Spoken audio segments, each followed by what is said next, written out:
My friends, we stand at the precipice.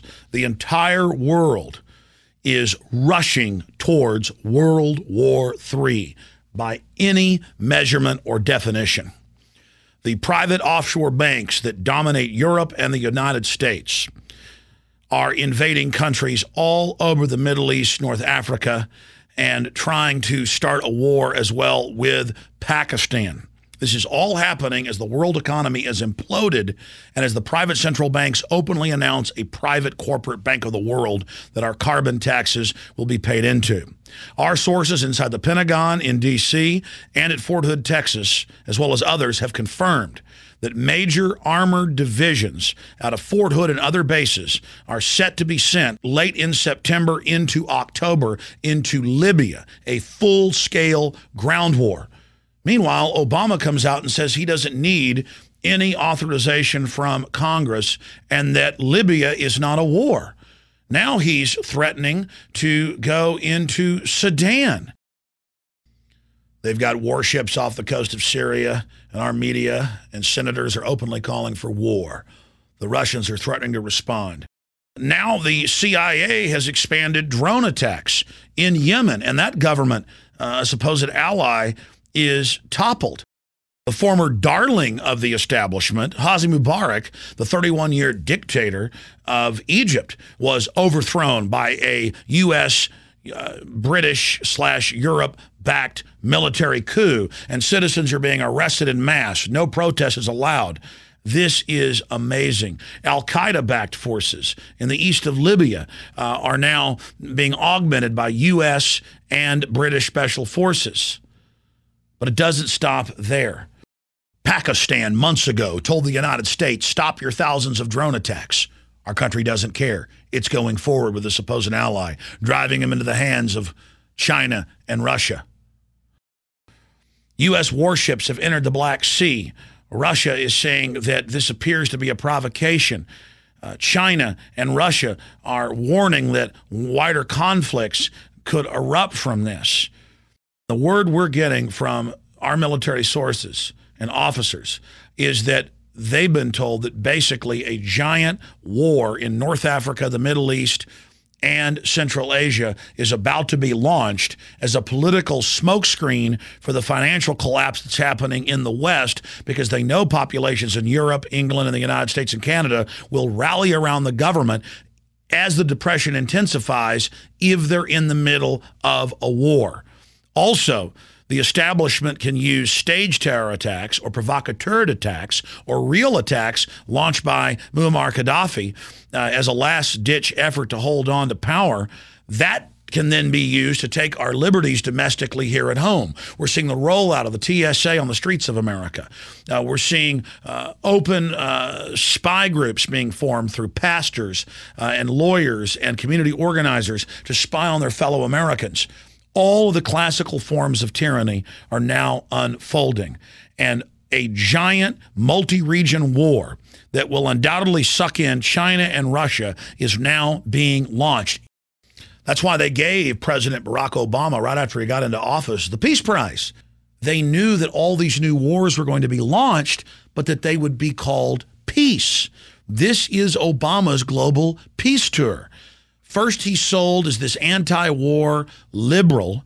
The planet bows down before him after 8 years of warmongering and lies about WMDs by George W. Bush. And then Obama launches new conflicts across the globe, but dubs them as humanitarian and bringing peace, and tells the world giant mushroom clouds and huge buildings being blown into pieces is not war. It is humanitarian liberation. And the controlled corporate dinosaur media said, you don't understand. These new wars are not wars. These are kinetic actions, and these are to bring peace. We were told Al-Qaeda were the good guys in the east of Libya going after Muammar Gaddafi. We were told that bombing their cities and killing thousands was humanitarian. And now we're told that a new war, peace action needs to be launched against Syria, and U.S. warships are waiting off the coast. Obama says he's concerned about what's happening in Sudan, and there might need to be a military bombardment there. Yemen is being carpet bombed by hundreds of Predator drones. And the media says, look at our peacemaker. Look at our king. Look at him. Our great new General Obama. He doesn't need Congress for authority. He has the United Nations.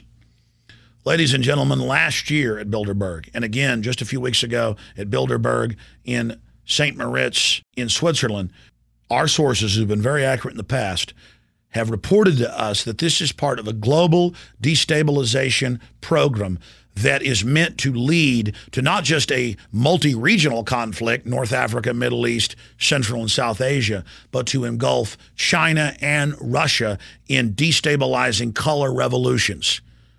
But the globalists won't stop there. They must destroy every nation state. They must destroy every currency. They must destroy every economy so the entire world bows to this world government George Sorosian program of order out of chaos and the private global banking cartel that you will pay your carbon taxes to. It is happening. Meanwhile, it has now been proven, what we first reported last year, that the Bureau of Alcohol, Tobacco, Firearms, and Explosives for the last 2 years knowingly helped ship semi-automatic firearms by the thousands to Mexico in an attempt to then track the weapons back into the United States and connect them to violence in Mexico so the federal government could call for a total ban on all semi-automatic firearms, as they have now done. This is incredible.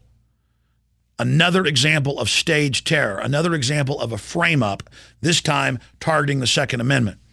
And CNN, the Houston Chronicle, you name it, has now reported on the fact that over 28,000 people have been killed in Mexico in the last 2 years, that the Southwest in the United States is now more dangerous than the worst areas of Eastern Europe for kidnapping.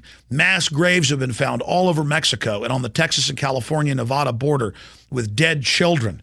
It's now been confirmed that Western-trained, U.S.-trained Los Zetas pull over buses full of Mexican civilians, men, women, and children, rape the women and kill them, kill the old people, and take the teenagers and have them fight to the death in gladiatorial games, a form of trauma-based mind control. They then take the winners and train them as assassins.